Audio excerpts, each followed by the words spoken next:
ketemu lagi dengan saya Zoya Amirin, seksolog klinis bersama dengan tes JKT. Kami terpaksa harus bertemu untuk memberikan informasi ini buat kalian semua. Sih alasan banget gak sih? Langsung tinggal distancing ya, jauh. Distancing kan kejauhan gitu ya. Sorry ya nggak pakai masker, soalnya susah ngomongnya gitu. Jadi kita di sini nih mau membahas tentang bagaimana how to deal with your HIV status. Karena gini, saya perkenalkan dulu gitu. Sebelah kanan saya, ini kayak kelompok pencapir ya. Kelompok deh. Okay. Sebelah kanan saya adalah Wawa Reswana, penggiat isu HIV. Saya penggiat isu HIV. Iya, cerita jadi, aja. Kesibukannya apa tuh kalau penggiat isu HIV itu? Ya, kalau penggiat sih lebih ke ini ya, kita pekerja sosial semua ya untuk advokasi, untuk pendampingan, untuk memberikan informasi terkait yang ada hubungannya dengan HIV dan sekitarnya, which is itu adalah kesehatan seksual reproduksi. Exactly. Jadi sebenarnya kalau bagi yang nonton saat ini ya, gini, kenapa harus ada pendampingan? Kenapa mesti ada pengetahuan? Karena kadang-kadang saat kita mengalami sesuatu, logika aja itu nggak cukup gitu untuk membantu kita survive. Betul. Tapi juga bagaimana mengelola perasaan kita. Nah, perasaan kita bukan juga urusannya psikolog aja kayak saya, tapi justru ketika ada orang yang pernah mengalami atau misalnya dealing with a lot of people yang mengalami hal yang sama, biasanya orang akan tidak merasa sendiri. Itu yang kadang-kadang dibutuhkan ya. You know, when you feel alone, kayaknya semuanya tuh stuck gitu di otak ya. Kayak, aduh, aku nggak bisa ngapa-ngapain nih. Tapi kalau ngerasa, ada juga yang sama kayak aku dan bisa survive. Dan ternyata berhasil survive. Gitu. Nah, sore ini juga diramaikan oleh dokter. Diramaikan dokter. Kalau nggak ada dokter kurang sah juga kan. Gitu. Kita mesti rame gitu ya. Betul. Jadi ada dokter Fahlevi, tapi dipanggil dokter Levi, right? Dokter Levi itu dari linkages FHI 360. Nah, tadi saya juga sempat bertanya karena kepo ya. Gitu, FHI 360. Kenapa namanya FHI 360? FHI 360 itu kepanjangan dari Family Health International. Nah, salah satu proyeknya ini ada linkages. Nah, linkages ini fokusnya untuk membantu percepatan eliminasi HIV/AIDS sebenarnya di beberapa negara, salah satunya ada di Indonesia, proyek ini, jadi sekitar 40 negara, dan salah satunya di Indonesia. Nah, saya 360 sih. Bukan kamera 360 ya, Mbak. Kalau sejarahnya saya kurang lebih ambil semuanya, taunya 360 itu kamera. Iya, kamera filter ya. Kalau itu mungkin nanti sejarahnya tanya ke headquarter ya. Headquarters ada apa dengan 360? Keingetnya jadi aplikasi cantik gitu ya. Dan saya salah satu tim dari Linkages Indonesia masuk di tim klinikal. Jadi klinis, teman-teman klinis membantu untuk percepatan fast track. Kita kan lagi tantangan selain di Indonesia, di seluruh dunia juga lagi percepatan supaya teman-teman 3-0 itu ya.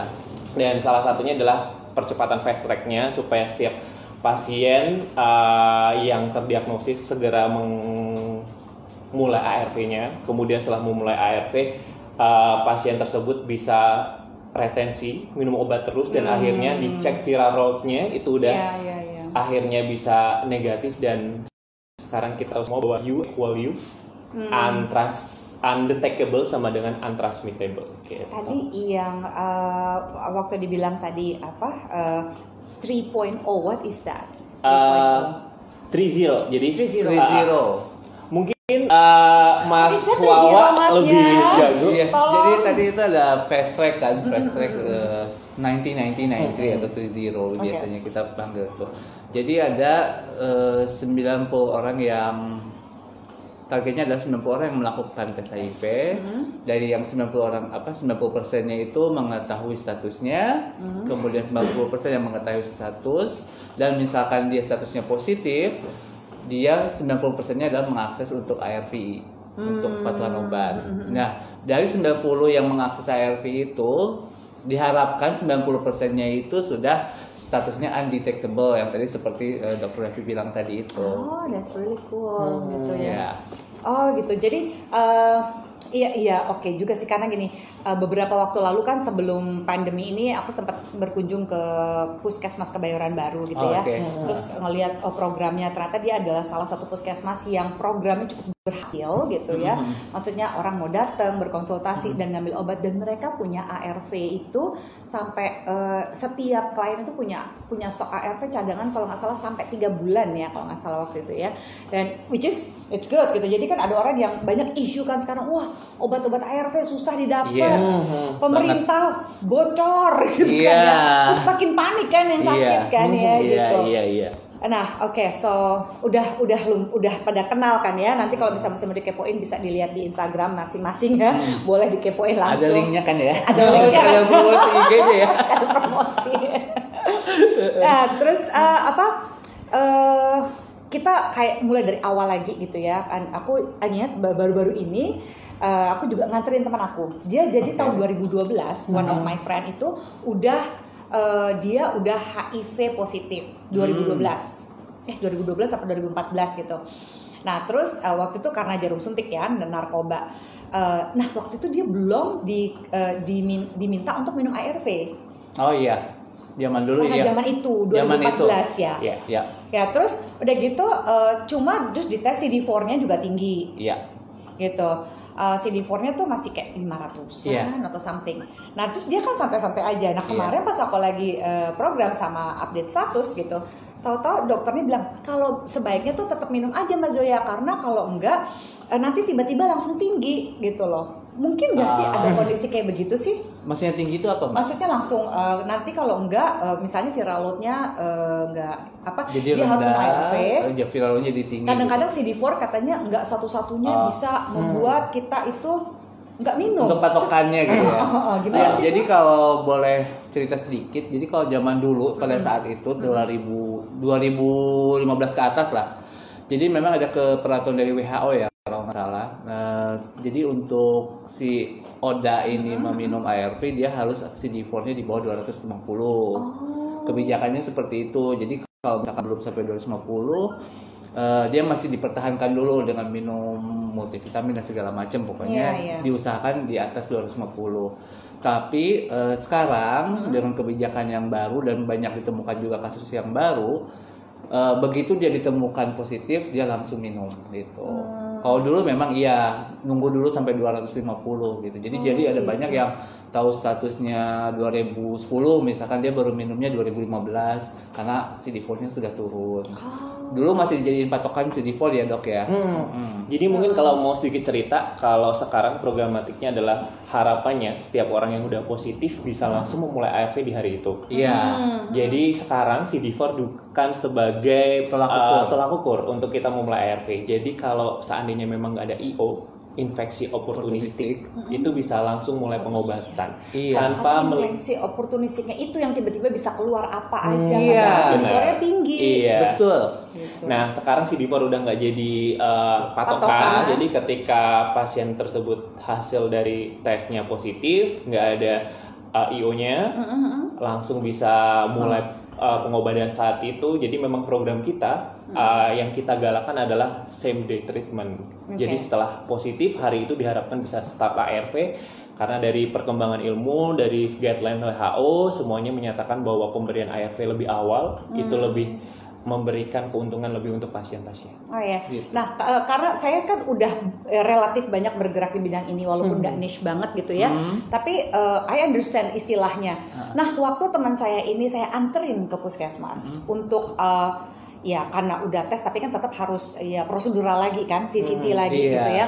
Dari awal. Itu saya mesti menjelaskan semua istilah ini. Boleh nggak bantuin jelasin lagi? Jadi buat mereka yang mungkin masih gini kan, tidak mau pergi untuk melakukan tes untuk tahu HIV positif sebenarnya karena mereka tidak tahu bagaimana mereka mengelola perasaannya. Jadi semakin kita tahu istilah-istilah ini, semakin kita relatif lebih siap untuk menghadapinya kan gitu ya. Mungkin dari awal dulu kali ya, Dr. Levi. Kira-kira apa sih VCT test itu? Singkatan dari apa dan diapain sih itu kalau dites? Jadi kalau VCT test itu adalah voluntary test dan counseling. Ya, jadi ketika terutama buat teman-teman yang beresiko melakukan tindakan-tindakan yang beresiko, terjadilah penularan HIV itu dianjurkan untuk cek statusnya atau update statusnya dengan cek HIV. Nah, ketika nanti bisa datang nih Mbak Zoya di seluruh puskesmas kecamatan di Indonesia, di Jakarta. Dan kebanyakan di puskesmas daerah juga sebenarnya kalau tes aja bisa. Itu, RSUD juga udah lumayan. RSUD juga udah bisa pasti kalau RSUD. Nah, kalau di Jakarta sendiri, mungkin kita cerita di Jakarta itu seluruh puskesmas kecamatan udah bisa tes, beberapa kelurahan juga udah dan bisa. bagus-bagus lagi sekarang. Terus dokternya pada baik semua, perawatnya beneran nggak ada yang jutek, no judgment at all. Terus mereka yang santai aja ngomong, yang ada nervous banget gitu. Nah teman aku ini ya, itu sudah HIV positif kan sejak tahun 2014-an itu gitu. Nah aku bilang ini kan dia mau nikah nih 6 bulan lagi. Aku bilang ini, tunda pernikahan kamu sampai viral load-nya itu rendah sehingga memungkinkan kamu punya anak. Make sense nggak sih? Make sense, bener gitu ya? Bener banget. Gitu. Jadi oh ya by the way viral load itu bisa gratis nggak sih? Ya viral load itu sekarang masih di subsidi, masih sudah ada programnya di mana setiap pasien HIV ini berhak kalau untuk mendapatkan tes viral load di 6 bulan pertama setelah pengobatan, kemudian siap tahun gitu. Nah sekarang masih didukung oleh program pemerintah. Oh cool. Nah ini orang yang sudah tahu belasan tahun lalu CD4-nya dia 500-an kurang lebih, dan dia udah tahu dia HIV positif, tapi pas aku mau antri minum obat duduk di mobil tuh kayak cacing kepanasan. Oh my god dia gitu.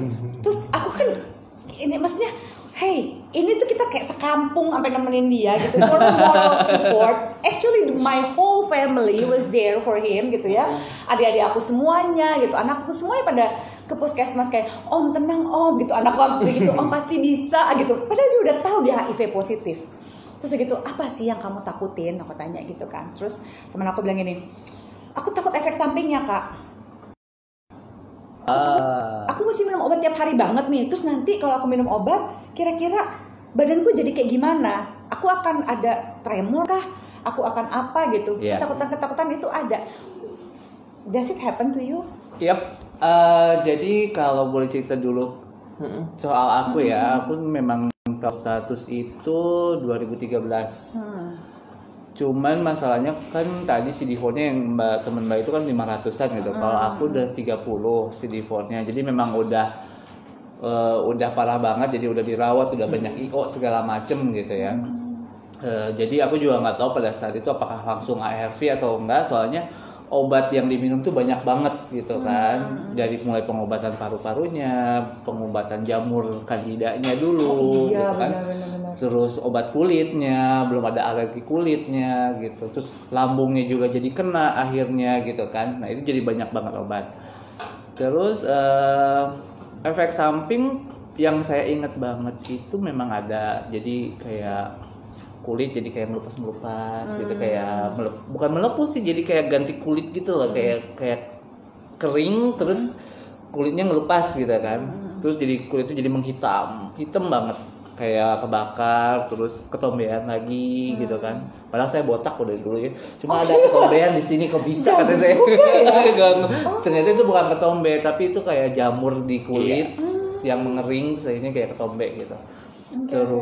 Terus sariawan muncul lagi, sariawan gitu. Kayaknya banyak hal-hal kecil yang tiba-tiba jadi kayak keluar gitu ya. Jadi infeksi infeksi itu bukan berarti harus penyakit yang besar juga kayak TBC dan segala macam. Ternyata ya begitu saya tahu.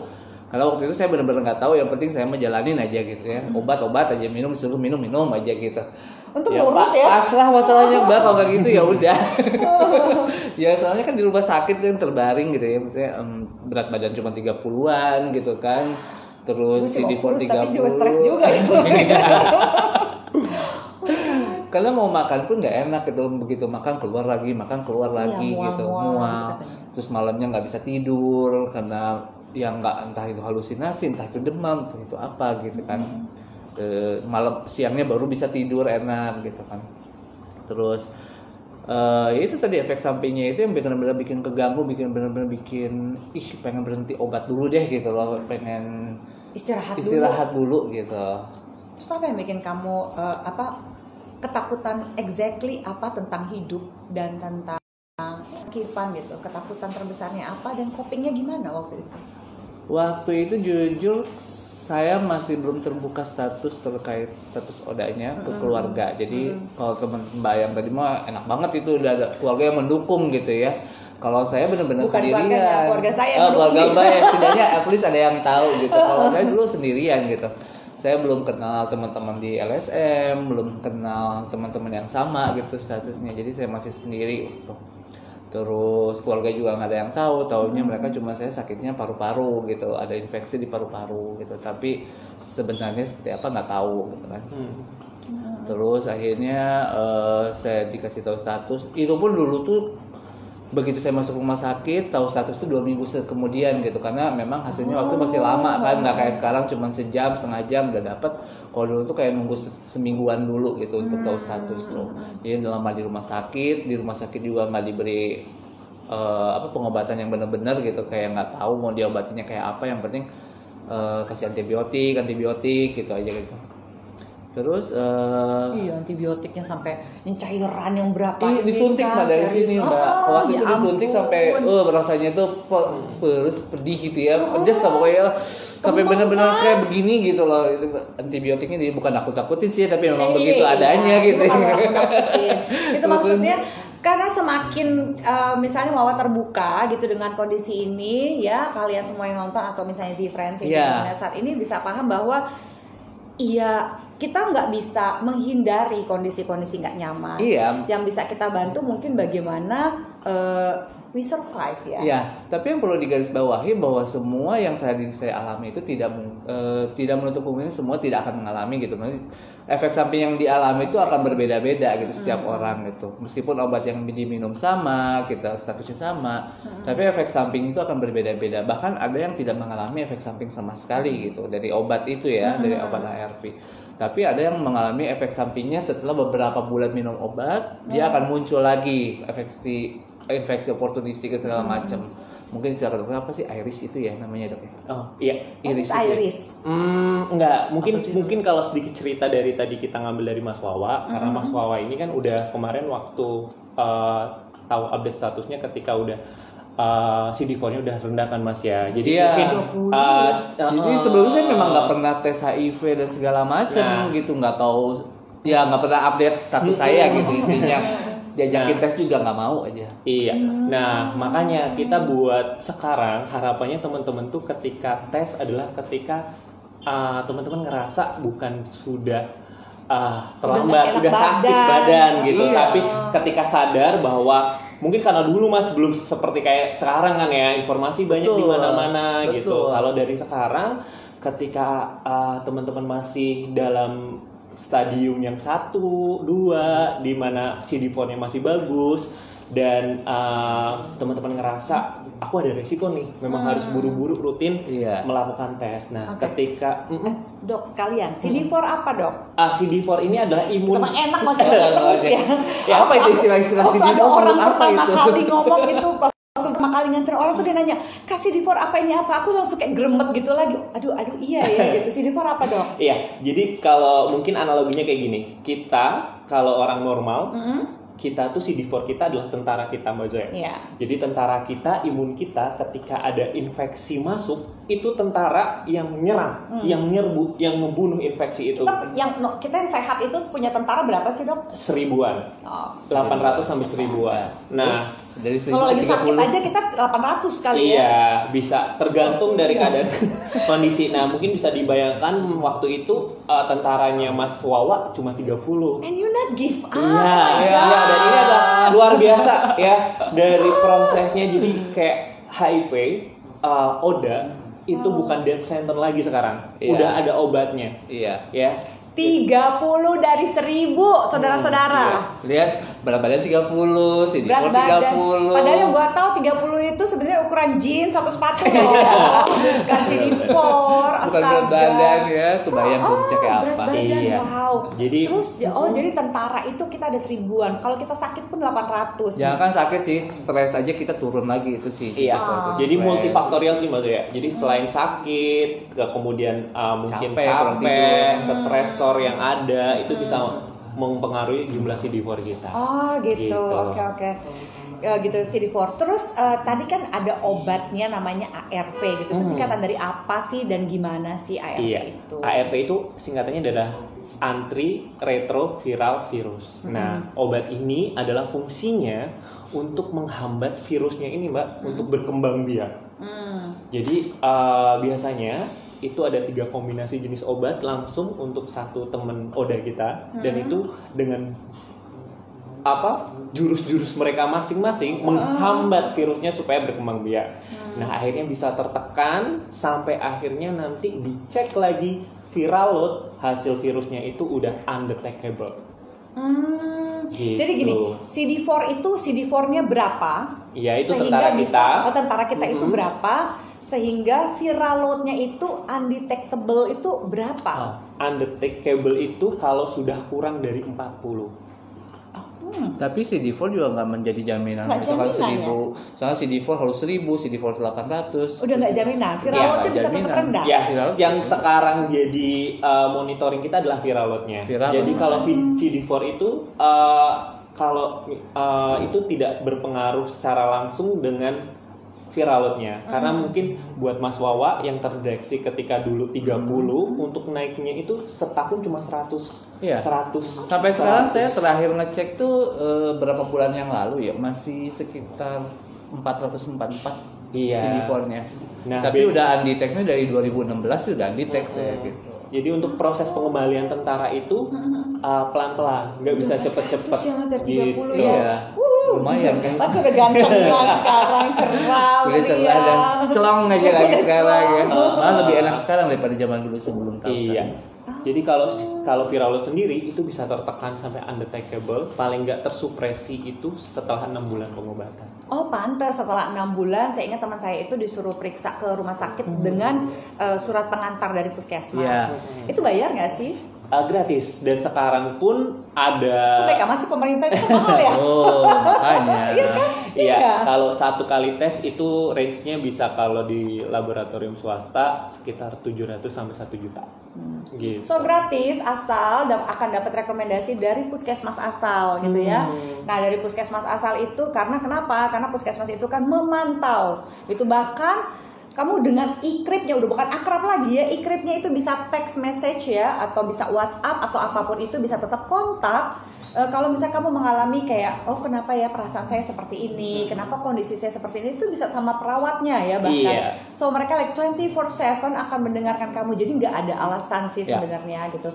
Tapi karena kamu mengetahui semua yang diketahui oleh Wawa atau misalnya apa yang disampaikan oleh Dr. Levi, belum tentu sih misalnya gini, oh saya berarti akan langsung baik-baik aja. Enggak, pasti akan feeling down dulu ya.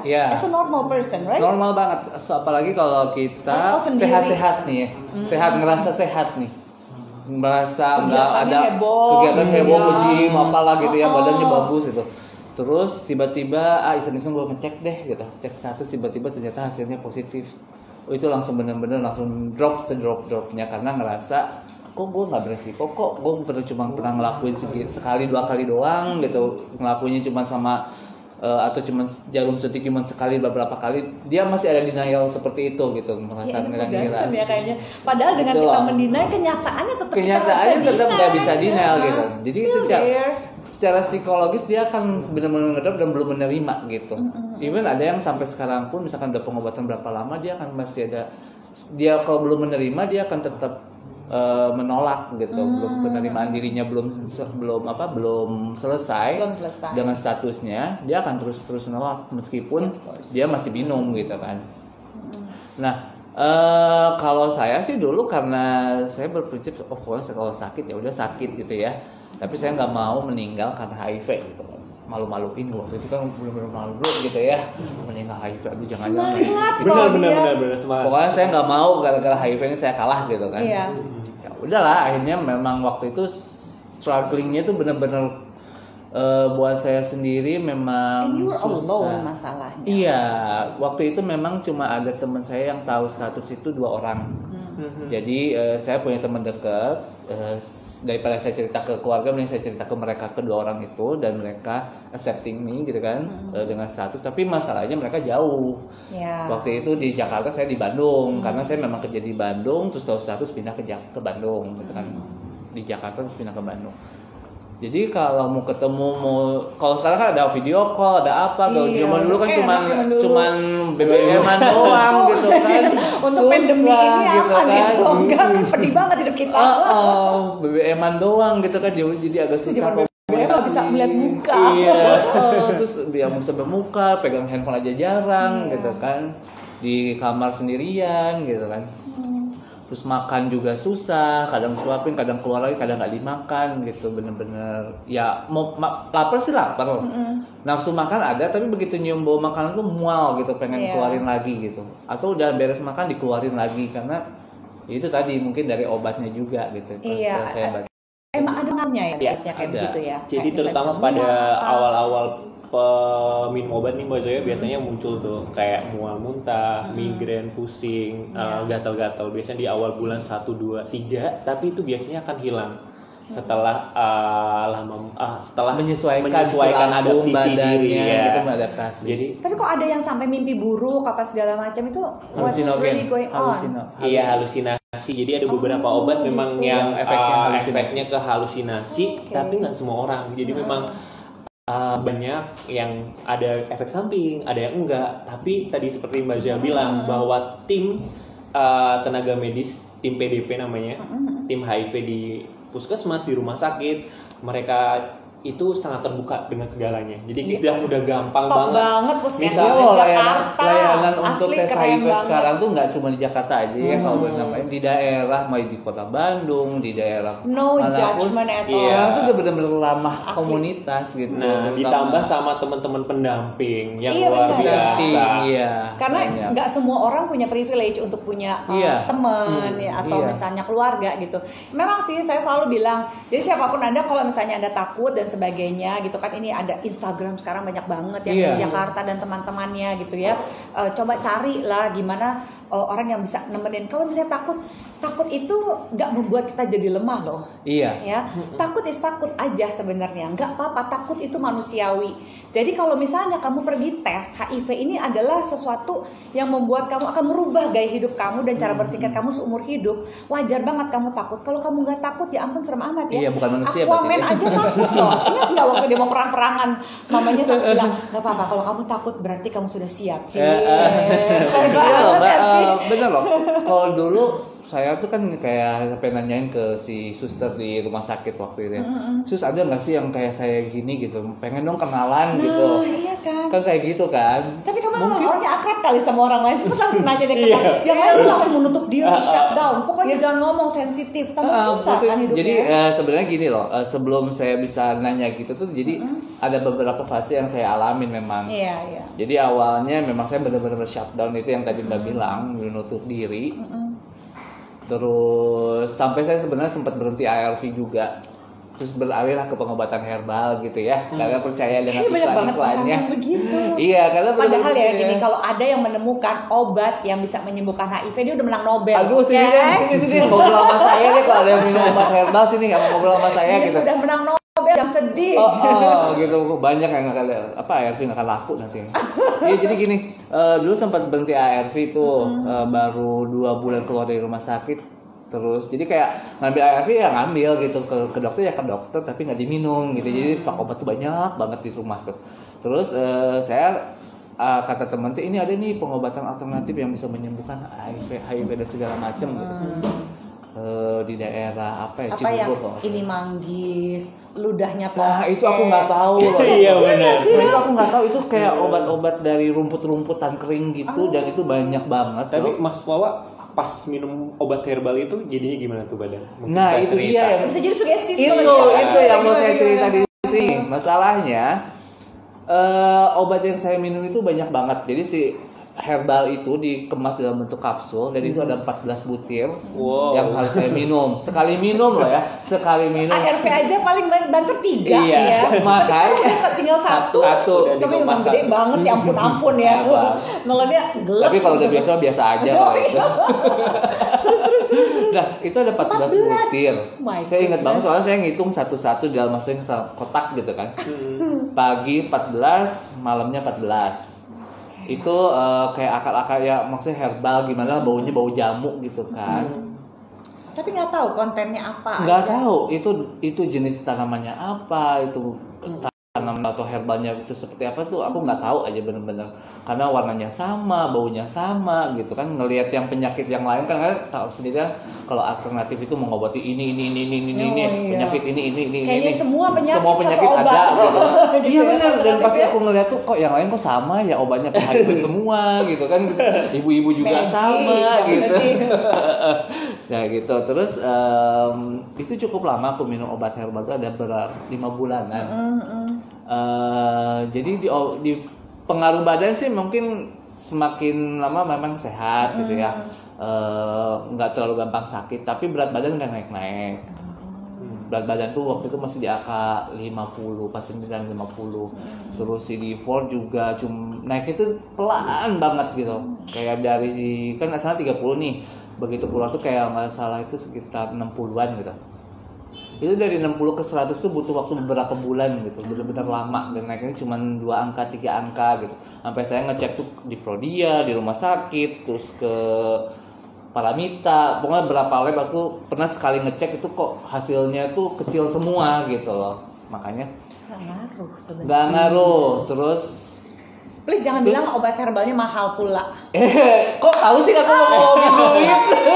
Kok tahu? Psikolog beda ya, udah kebaca ya. Kayaknya Duit. aduh. Yang penting ya duit. Aku mesti ngeluarin tuh dalam seminggu kurang lebih 500 ribuan. Itu tahun berapa Mas Bawa? 2014. Oh gede.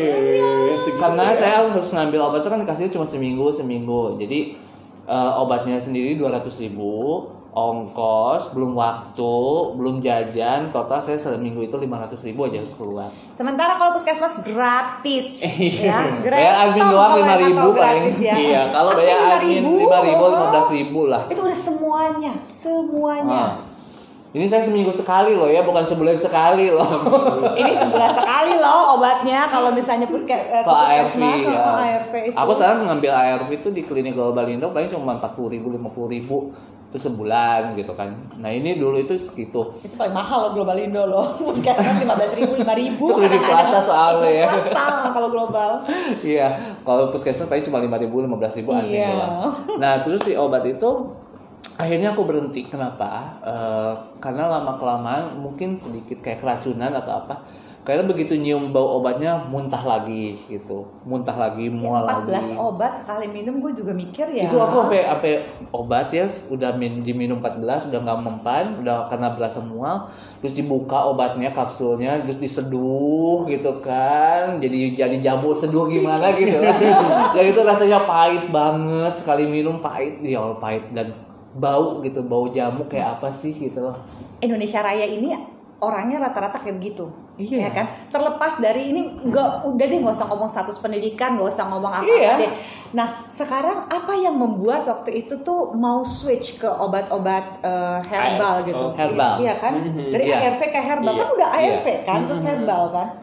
Iya, jadi Siapa yang nawarin tuh? Jadi yang ada temen ganti? aku sebenarnya yang nawarin, ya dia juga nggak tahu ya seperti apa kondisinya dan segala macam. Jadi ini loh ada pengobatan alternatif, iklannya tuh bisa mengobati dan menyembuhkan HIV/AIDS gitu. Terus ada mengobati ginjal, paru-paru dan segala macam lah. Itu banyak lagi lain-lainnya gitu.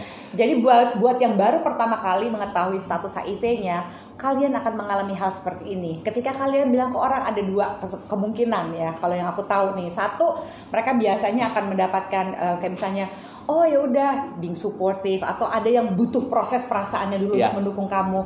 Tapi kalau khususnya di Indonesia, pertolongan pertama pada istilah HIV adalah ada loh obatnya yang bisa nyembuhin. Mulai dari ilernya toke lah. Iya, terus ada lagi loh Mbak cerita menarik. Ini sebenarnya bukan pengalaman saya, tapi pengalaman dulu saya pernah ngedampingin juga ya teman-teman yang statusnya positif. Dia di Bandung waktu itu. Cuman dia sebenarnya orang Lampung, jadi dia ngakses obatnya di Bandung. Di Bandung tuh ternyata obat alternatif. Di daerah Soreang sana lah, aku juga lupa. Jadi dia dari Lampung ke Bandung tuh butuh biaya juga kan. Niat banget ya. Iya, karena itu dia mindsetnya beda. Kalau itu dia obatnya 12 butir, itu pakai ada minyak onta segala. Aku nggak tahu itu minyak onta tuh kayak apa gitu. Terus dapetinnya itu kayak apa gitu juga aku nggak tahu gitu kan. Sampai pada akhirnya Siapa otaknya yang jadi korban? sampai akhirnya dia tuh mengeluh sama saya gitu. Aduh mas, saya tuh udah nggak sanggupnya kenapa? Karena biayanya makin lama makin gede gitu. Saya sekali keluar tuh harus 5 juta, 4 juta God, gitu. mahal Karena kan dia di ya. Bandung kan harus stay di hotel, belum ongkos pesawat atau mobil dan segala macam, belum stay-nya berapa lama, belum obatnya juga ternyata dia lebih mahal daripada punya karena minyak ontaknya tadi itu loh ya. Nah, iya. Dan terus ada perubahan nggak lo di minum itu? Enggak mas, ini malah sariawan kok malah makin sering ya gitu kan. Dia sariawan terus berat badan juga sama nggak naik gitu kan.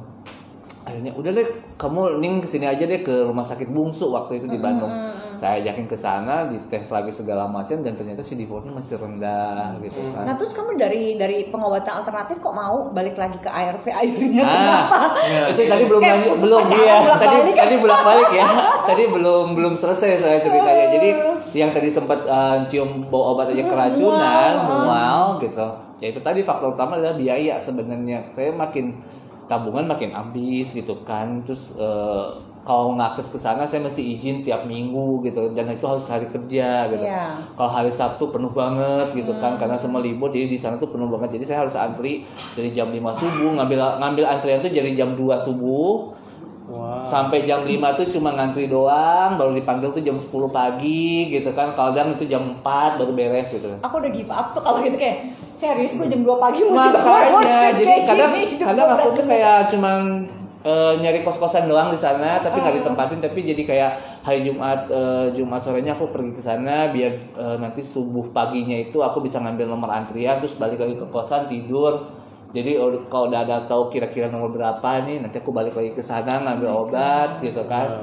Dan nunggu si yang farmasi lah ibaratnya ya, kalau apotekernya ngeracik obatnya itu kan lama juga karena 14 masih dimasukin satu-satu gitu dan itu banyak banget buat seminggu, belum lagi pasien yang lain gitu kan. Itu tuh bisa aku diperiksa jam 10 baru beres obatnya jam 4 sore, jam 5 gitu. Jadi kalau if you have all the money in the world mungkin nggak akan balik? Nggak juga.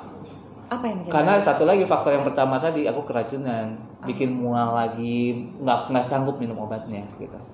Sementara yang ARV itu sebenarnya aku udah nggak terlalu efek sampingnya udah nggak terlalu berasa. Yang tadi aku bilang mual, muntah lagi atau ini kayak kulitnya memang udah tinggal pemulihan aja sebenarnya. Oh nah ini this is interesting nih Dr. Levi. Bener nggak sih katanya kalau misalnya udah pernah minum ARV terus dia gitu berhenti seperti ini, emang boleh langsung balik lagi minum ARV? Terus ada yang namanya obat lini 2 apa segala macam tuh gimana tuh? Nah mungkin yang kalau sebelum Dr. Levi jelasin mungkin cerita pengalaman aku dulu kali ya. Jadi waktu itu kenapa aku balik lagi juga karena dimarahin sama suster ya. Nah mungkin itu dia. Itunya susternya jangan sedih. Karena ketahuan sih, kan dia mungkin curiga kali ya Orang melihat riwayat obatnya medisnya gitu. Ini ngambil tapi kok perubahan berat badannya nggak ada, CD4-nya kok naiknya gini. Kamu kenapa gitu kan? Diminum nggak obatnya gitu kan? Gitu.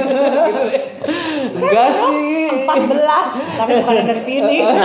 Diomelin. Jadi gitu. Jadi pada akhirnya aku cerita lah gitu ke si suster mau nggak mau gitu karena memang pada saat itu aku bohong juga percuma gitu kan. Udah nggak dicetak sama susternya. Bohong juga percuma. Kenyataannya begini ya udah. Akhirnya aku cerita gini. Langsung hari itu juga aku disuruh untuk konseling lagi terus dites lagi, tes. Waktu itu belum ada viralo sih, aku nggak tahu nggak paham viralo. Jadi mungkin yang perlu jadi pelajaran nih, alhamdulillah kalau Mas Wawa sekarang masih lini pertama ya?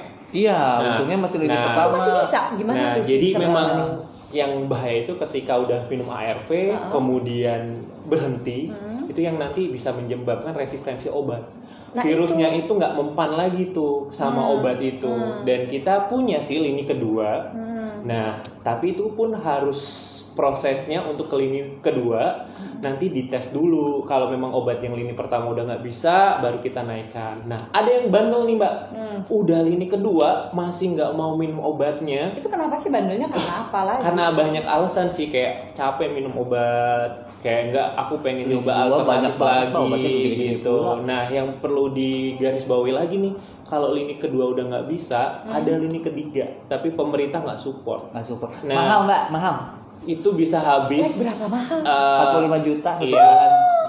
45 juta satu bulan. Please jangan bandel 45 juta, lu bisa Dan jalan-jalan itu nggak ada, Eropa itu bolak-balik. nggak ada di Indonesia, itu harus paling dekat tuh ke Bangkok. Iya. Kalau nggak India. Oh man. Nah, makanya yang Bangkok paling penting India adalah gitu. teman-teman tuh harus rajin minum obatnya. Jangan sampai terjadi resistensi obat. Karena kalau resistensi obat kan jadi nantinya efeknya ke teman-teman juga bermasalah. Pernah ada nggak dok? Aku jadi penasaran. Pernah ada nggak yang bener-bener udah ngejalanin semuanya tapi nggak cocok aja sama obatnya? Bukan kan efek samping sama nggak cocok beda ya? Beda. Ada yang misalnya udah minum sampai 1 tahun, udah rutin, tapi ternyata viral loadnya di tes masih tinggi terus. Iya. Sebenarnya ada, tapi itu 1 in million. Jadi memang ada itu yang mungkin tidak ada sih teman aku kayak gitu. Tidak sangat common banget, nggak terjadi karena banyak, mungkin karena itu jenis virusnya. Susah juga ya. Jenis virusnya, tapi itu 1 in million. Jadi teman-teman nggak usah mikirin itu, ya. Langsung aja. Just do your best. Iya, nggak usah overthinking dengan itu, karena itu sangat-sangat jarang sekali. Gitu. Jadi yang penting minum ARV-nya, karena ARV adalah satu-satunya obat sampai saat ini yang bisa. Bukan alternatif loh ya. Nggak ada lagi obat lain. Jadi ya aku mau ini sedikit ya, mau mengingatkan, pokoknya kalau misalnya itu datanglah ke puskesmas atau rumah sakit umum terdekat ya, semuanya itu gratis, paling bayar biaya administrasi tuh kayak 15.000 tuh udah paling mahal gitu. Kalau ya. BPJS punya gratis. So kalau BPJS gratis malah. Kalau punya BPJS gratis. Udah cuma bayar 15.000 terus digratisin pula gitu ya. Terus dari gitu di sana itu nanti akan ada di YouTube saya juga waktu saya kunjungan ke puskesmas, saya kasih lihat prosedurnya, bayarnya gimana, konseling sama siapa aja, dan mereka tuh perawat-perawat itu kayak mereka tuh santai banget deh, bener-bener mereka nggak menjudge gitu, dan ada nanti ada konselingnya, terus mereka akan ngeteks langsung dan segala macam, jadi jangan takut. Oke, sebelum kita lanjut karena udah semangat banget, aku mau tanya-tanya dong. Banyak yang nanya. Oke, silakan. Apa aja. Mungkin dirimu deh yang baca. Oke. Biar nanti dijawab semua deh. Oke. Berapa lama masa penularan HIV kepada orang lain yang berhubungan seksual terhadap pengidap HIV? Berapa lama? Jadi kalau maksudnya berapa lama? Mungkin waktu. Jadi misalnya nih, misalnya I'm having sex with you, with me, and you gitu. have HIV positif. Berapa lama aku akan kena? Jadi. Tapi ini unprotected sex ya, maksudnya nggak pakai kondom ya. Jadi kalau seseorang mau ketularan HIV itu harus terjadi. Mau ketularan? Sorry. Maksudnya ketika seseorang bisa tertular HIV dengan orang lain adalah ketika orang tersebut terjadi pertukaran cairan antara orang positif dan negatif.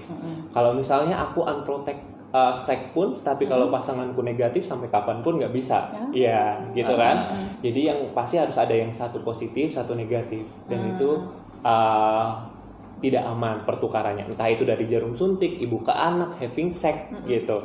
Nah, ketika seseorang yang positif itu bisa melanggengkan ke negatif itu dipengaruhi oleh 4 hal, ya, jumlah virusnya.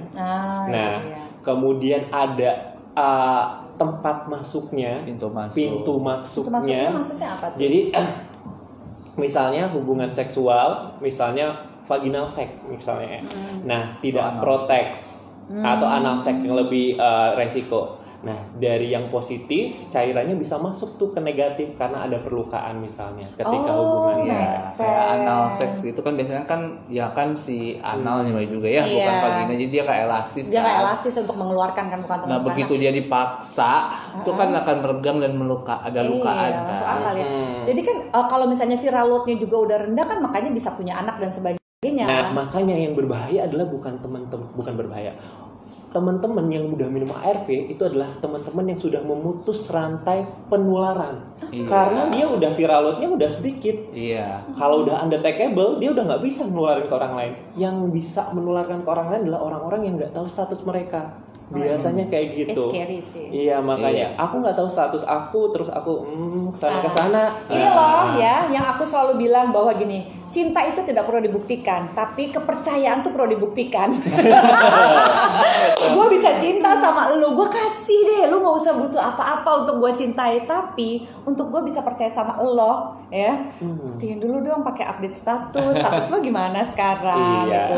Positif apa negatif ya? Iya, betul itu. Caranya gampang dan bisa di mana aja. Apa lagi next questionnya, next questionnya banyak ya, gitu. sebentar. Iya kan, gitu. Jadi lebih baik memang ya kita membina kepercayaan itu sendiri kan. Kalau misalnya udah viral loadnya udah rendah, dia bisa misalnya tidak melakukan hubungan seks melakukan hubungan seks tanpa kondom pun karena ingin punya anak juga tetap bisa kan. Iya. Oh ya, dan jangan salah ya. Yang namanya anal seks saat ini bukan karena homoseksual, terutama gay ya. Jadi banyak orang yang gua kan nggak gay, mbak gua nggak gay. Siapa bilang? Sebagian besar klien saya, 80 klien saya ya, itu bermasalah gara-gara diminta oleh pasangannya yang sama-sama heteroseksual untuk melakukan anal seks. Jadi itu bukan cuma bagiannya gay aja gitu ya. Karena ada begini, ini pasti gara-gara gay nih semua penyakit ini. Lah kalau heteroseksual anal seks juga ya kelar sama aja. Iya, sama aja gitu. Duh. Lebih ke kepuasan seks aja gitu. Gitu. Oke, pertanyaan Apalagi berikutnya aku bacain aja kali ya. Apakah seseorang yang sudah masuk dalam kategori stadium 3 masih bisa balik lagi ke stadium 1? Nah, Mungkin nggak dok? Jadi kalau kita terdeteksi misalnya udah masuk ke stadium 3 ketika awal positif. Nah, jadi ketika nanti sudah minum ARV, kemudian viral loadnya sudah undetect, IO-nya bisa hilang, dia akan kembali seperti sedia lagi orang sehat. Banyak loh oda-oda yang badannya gede, ya. Pantes kamu ganteng sekali. Aduh. Jangan salah. Kinclong. Iya, badannya banyak loh anak-anak gym yang wow badannya bagus banget gitu. Terus dia bilang aku HIV positif loh gitu. Wow. Iya, kamu aja dari 30 sekarang 400 ya CD4 ya. Jadi jangan pernah menyerah sih, benar kata Mbak Zoya. Everything will be alright deh, ya. Teman-teman bisa minum ARV, teman-teman Oda sekarang masih bisa punya anak, masih bisa kerja apapun karena dilindungi oleh UU ya, pekerja. Bisa kuliah ke luar negeri, beasiswa ke luar negeri itu semuanya nggak ada yang nulis orang Oda nggak bisa ke luar negeri, nggak ada. Nggak ada. Ya, jadi Aku juga everything bisa. kemana-mana, jalan-jalan kemana, bawa-bawa obat ARV juga nggak masalah. Ada 1-2 judgement tetap biasalah ya gitu. Aku juga kalau temen keluarga ada aja pasti 1-2 yang akan ini nggak mau minum bareng-bareng, nggak mau makan bareng-bareng. Aduh please masih deh ada ya, itu gitu masih ya. ada Pasti masih ada sampai sekarang ya kan, ada penolakan, rejection gini-gini 1-2. It's okay. Biasalah pada saat orang itu belum mampu memproses perasaannya, hal ini akan terjadi. Tapi jangan khawatir, jangan pikir oh karena kita mendengar ini terus ya udah semuanya akan baik-baik aja, ya nggak juga. Tapi pada saat kamu tidak baik-baik aja, kami ada di sini, ya nggak? Gitu kan? Ada bisa tetap kita ada konseling, kita akan berteman, boleh curhat bahkan gitu ya. Ada gunanya tuh kan tes JKT dan segala macam itu bahkan untuk HIV banyak banget kan ya ini kanal-kanal konseling dan sebagainya. Banyak banget. Platformnya banyak, Wikichat juga banyak, komunitasnya ada. Tinggal pilih mana yang terdekat dengan tempat tinggal kamu karena kita tuh manusia adalah makhluk sosial, kita butuh manusia lain, jadi kita butuh support system. So it's okay kalau misalnya keluarga belum bisa menerima, gitu ya. Lagian juga mengungkapkan status itu nggak harus sih menurut aku ya. Iya betul, setuju banget. Tergantung kondisinya tergantung kondisi dan tergantung kesiapanmu. Jadi aku kayak pun bisa mau pergi ke dokter gigi ya iyalah buka status. Iya, kan ada rekam medis juga gitu. Aku pun kalau kayak terbuka ngomongin status, aku nggak semua orang bisa bilang oh saya HIV positif loh begini gitu. Iya, it's not like lo datang, hey, I'm HIV positif. Dan saya nggak mau dikasihani loh, maksudnya itu loh ya. Saya nggak mau dikasihani gara-gara saya HIV positif gitu. Saya masih bisa sehat, saya masih bisa bekerja, saya masih bisa berkarya, maksudnya saya masih produktif, saya belum terlalu menggantungkan hidup kepada orang lain. Karena paradigma orang dengan HIV positif itu orang itu kayak lemah gitu, sakit-sakitan gitu. Masih ada loh pemikiran seperti itu. Dan nah, yang seru lagi nih Mbak Zoya, buat teman-teman nih, aku banyak nih cerita sekarang ada teman-teman yang serodiskordan. Apa tuh? Satu positif, satu negatif. Pasangannya. Nah, sekarang tuh udah nggak masalah lagi, ya. Banyak. Misalnya aku positif, pasangan aku negatif. Ketika aku sudah minum ARV, udah undetectable, itu bukan masalah. Jadi kalau teman-teman nih, Jadi nggak harus hubungan seks pakai kondom terus. nah, Apalagi yang suami istri. iya. Tapi kalau Wow. Nah, yang maksudnya perlu aku tekanin di sini nih, kalau ada teman-teman terus pasangannya bilang ke ke kalian yang babe, my lovely, my little pumpkin, my pancake, little baby, ya, gitu. aku positif gitu. Itu bukan alasan buat teman-teman mutusin mereka untuk berhenti mencintai mereka, karena di saat seperti itu adalah support yang paling penting kan Mbak Zoya. Yes, support Iya. paling penting. Dan kebalikannya, kapan sih waktu yang tepat untuk kamu mengatakan ini kepada orang yang ingin kamu nikahi? Ya, kalau buat aku lihat dulu seberapa serius dulu relationship ini gitu. You Yeah. cannot just drop a bomb out of the blue itu habis itu ngelamar dia. Please kasih waktu orang untuk memproses perasaannya. Jadi pada saat kita akan mengungkapkan ini, coba pikirkan lagi kira-kira apa yang kenapa saya ingin mengungkapkan ini, gitu kan? Misalnya kan orang kalau misalnya gini, sayang, aku tuh I need your support. Supportnya kayak apa? Ya aku sebenarnya posisiku tuh HIV positif. Aku tidak mau membahayakan kamu, ya karena aku mencintai kamu dan aku juga mencintai diri aku sendiri gitu. Akan ada cara kalau kamu butuh waktu dan kamu mau tanya jawab apa, aku akan jawab. Kalau aku nggak bisa jawab, yuk aku ajak ke support systemku, aku ajak ke puskesmas gitu untuk membahas ini supaya kita berdua bisa sama-sama happy gitu. Jadi niatannya jangan yang aduh ntar gue nakut-nakutin dia ntar begini ya memang jadi negative vibes ya. Nggak mesti kita terbuka tuh, nggak mesti harus keluarga sih sebenarnya ya. Yang penting ada orang terdekat Ada kamu lah yang gitu tahu yang- lah tentang kondisi Iya, kalau ada kamu. apa-apa, Kalau ada just in apa-apa case. gitu. Jadi ada orang yang diandelin ya.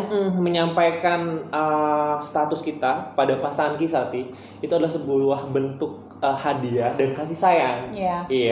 Because I love you. Iya, because I love you, so I wanna protect you, gitu. Exactly. Jadi karena dia udah berbesar hati untuk menyampaikan itu kepada teman-teman, jadi ya lebih baik bisa dibalas dengan lapang hati dan besar hati juga. Kalau butuh gitu. waktu nggak apa-apa, take your time, Benar. tapi jangan dihakimi dulu. Iya. Oke. Oke. Ada pertanyaan? Ada banyak lagi Yes, di pertanyaan. ini Banyak dulu. kali gitu. Sorry, out of the topic kayaknya nih. Apa yang harus dilakukan kalau seorang periksa HIV non reaktif setelah 3 bulan? Apa perlu periksa ulang? Iya. Jadi masa window period ini selama 3 bulan Mbak Zoya. Misalnya aku nih berhubungan Kira 6 bulan ya? Enggak ya? Sekarang 3 bulan. 3 bulan. Oh, oke. Unprotected dengan main Tinder, one night standing Tinder, gitu itu ya. bisa menyalakan seperti beli sepatu saudara-saudara. Main Banyak kalau apps banyak banget. Right, you know what I'm talking about. Ya. Nanti malam ya. Mbak Zoya akan ngomongin soal itu ya. Nah gitu. Jadi misalnya aku lagi hilaf main Tinder malam ini. Kalau yang ganteng-ganteng bikin kilaf memang. Iya. Hilaf nih sama nggak tahu lah di unit sebelah gitu ya, cewek cantik akhirnya melakukan hubungan unprotect. Terus aku tes hari ini itu aku Bisa jadi negatif kalau hari masih ini. bisa jadi belum negatif. bisa memastikan bahwa statusku negatif atau positif. Nah nanti baru bisa pasti adalah 3 bulan. Ketika tadi 3 bulan udah negatif dan selama 3 bulan ini, selama hari ini sampai 3 bulan ke depan aku tidak melakukan tindakan beresiko apapun, berarti ya hasil statusnya memang udah valid, dia negatif. Tapi kalau selama 3 bulan terakhir aku pernah hilaf lagi tuh di tengah-tengah, ya belum bisa. Harus masa Cek window lagi. periodnya dihitung dari tengah itu ke 3 bulan ke depan. Iya sih, nggak bisa kayak once for all gitu Iya, ya. Jadi jangan melakukan. Ada kalau mau prosesnya gitu. segala-galanya. prosesnya, oke. Ada lagi pertanyaannya agak lucu nih. Apakah melakukan masturbasi juga dapat atau rentan terkena HIV? Ya kan masturbasi kena dia sendiri ya. Iya. Udah lah. Tadi kan aku bilang, jadi kalau penularan HIV harus ada yang positif, ada yang negatif. Kecuali dia membantu orang lain yang negatif, Iya, yang positif, di masturbasi. oral ya. Gitu, di oral misalnya. sex atau Hand job. tapi itu pun sangat minimal sekali oral sex untuk penularannya. Iya. Gitu. Oke. nggak semudah itu, tenang aja. Bukan kayak hepatitis ya, hepatitis apa ya nggak mas kalian cuma jadi, keringetan sedikit kecolek juga kena. Kalau dari penelitian itu, kalau HIV itu 1:100 untuk penularannya. Kalau hepatitis B 1:6. Gitu. Dan itu ciuman loh, Mbak. Langsung aja dikelabing. Ciuman. Ciuman itu bisa menularkan hepatitis. Lihat kalian aku kalau mau ciuman hepatitis nggak sayang. Jadi HIV itu betul tadi kan bukan death sentence lagi. Penularannya juga nggak gampang gitu dan pengobatannya sudah ada. Tapi bukan berarti teman-teman dengan 1:100 kan aku masih ada banyak perbandingannya gitu. Tapi kalau teman-teman jadi satu orang itu gimana? Harus dasarnya aja sih ngelakuin apa. Terus ada lagi positif HIV apakah masih diterima di perusahaan besar atau bahkan BUMN? Kayaknya sih kalau berdasarkan peraturan pemerintah udah boleh. Tapi aku tahu pasti kayak misalnya Pertamina gitu karena pernah ngasih ini ya di sana kegiatan tentang HIV positif. Bahkan setiap tanggal 1 Desember kayak Pertamina, PGN, Jam Sostek udah nggak ada, BPJS dan sebagainya. Itu mereka oke gitu ya. Tapi saya nggak tahu BUMN yang lain. Jadi kalau sebenarnya oke sekali. Iya, karena sudah dilindungi oleh pemerintah. Nggak boleh PHK seseorang dengan alasan status HIV mereka positif. Jadi bisa tuntut dengan peraturan itu. Sebenarnya ada undang-undang ketenagakerjaan juga ada pasal yang mengatur itu gitu. Orang dengan status HIV tidak boleh apa-apa gitu. Dulu juga waktu saya masih kerja di perusahaan swasta ya, si HR-nya tahu kalau saya HIV positif gitu. Tapi saya mengundurkan diri pada akhirnya karena memang harus berobat di Bandung. Oh gitu. Dan HRD-nya nggak masalah. Pertanyaan terakhir udah mau habis ya? Banyak kok ini pertanyaannya. Yang seru-seru aja, coba cari yang seru. Yang perlu mana? Mana? Ini nggak ada. Udah nggak usah. Ini juga nggak ada. Apakah Oda boleh mengkonsumsi vitamin kulit atau badan dan vitamin lainnya? Vitamin kulit, vitamin badan, atau vitamin lainnya. Jadi sebenarnya kalau suplemen untuk meningkatkan daya tahan tubuh nggak perlu, cukup ART aja. Itu satu-satunya sudah terbukti. Nggak usah lah temulawak apa-apa, boleh dikonsumsi, tapi bukan suatu keharusan. Tapi kalau misalnya kosmetik itu nggak apa-apa, semuanya masalah. Kecuali misalnya ada gangguan lain kayak misalnya sakit mah atau apa, ya kan gitu. It's other than that. Sudah 1 jam. Bagaimana ini bisa begini? Cepat banget ya. Belum lah. Tambah lagi boleh. 4 menit lagi. Oke, satu lagi pertanyaan kalau gitu yang seru ya. Oke. Kita cari ini lagi. Sebentar, kita cari dulu. Ini udah kan ya? Udah. Oh ini, oke. Kalau positif harus ada keluarga yang tahu nggak gimana kita Gimana kalau kita masih anak sekolah? Anak sekolah. Bisa konseling sih gitu, akan tetap ada yang bisa konseling. Nah kalau misalnya anak masih di bawah umur, biasanya akan tetap dibantu kok nanti sama perawatnya untuk konsultasi bersama dengan orang tuanya, karena kamu masih di bawah. Jadi ya buat kamu yang masih usia di bawah 18 tahun ya akan dibantu oleh perawatnya untuk konseling bersama dengan orang tua gitu. So don't worry. Dan satu lagi boleh dong nambah lagi. Memang kita harus jawab semua pertanyaan dari konselor masalah pribadi kita. Iya, karena kalau misalnya itu berhubungan dengan konseling itu kan ada begini. Saya sebagai psikolog, saya hanya bisa memberikan informasi jika saya akan memberikan bantuan berdasarkan informasi yang kamu kasih. Iya. So sejujur mungkin, karena kamu bukan mau dijudge kok di sini, ini bukan penghakiman. Ini adalah bentuk pertolongan yang paling akurat dan paling baik buat diri kamu. Iya. Oke. Kadang pas lagi konseling biasanya kita suka malu, suka nggak mau jawab, suka padahal takut. itu cuma ada ketakutan di otak kita aja. Kadang ngebohong. Exactly. Gitu. Padahal konselor udah tahu lu bohong. So don't do that. Awal-awal konseling ngebohong, pas nanti konseling berikutnya dia akhirnya terbuka gitu kan. Udahlah, yang bikin susah, pokoknya bohong itu akan membuat kamu susah untuk dibantu gitu ya. So thank you Wawan. Thank you juga. Nah semuanya semoga bisa terinspirasi dan gak takut lagi ya gitu. Kalaupun ada ketakutan tidak apa-apa, kan kami semua ada di sini, the whole team di rumah sakit, di RSUD, ada banyak banget platform yang bisa membantu kamu. So ini bukan death sentence lagi. So, you know, whatever happen, pokoknya cari bantuan. Yang penting cari bantuan ya. It's normal to feel afraid ya. Jadi pada saat kamu merasa takut, coba bagaimana caranya, cari cara untuk bukan mengontrol rasa takut. Sekali lagi perasaan gak bisa dikontrol, tapi bagaimana kita mengelola perasaan itu sehingga jadi positif, ya nggak? Kalau kita nggak ada rasa takut, ya ampun, kita bukan manusia. Bukan manusia. Serem banget. So thank you semua, sampai ketemu lagi di live yang setelah ini. Saya akan membahas mengenai lavender marriage. Apa tuh? Nanti ya jam 7. Bye. Waktunya pulang ya.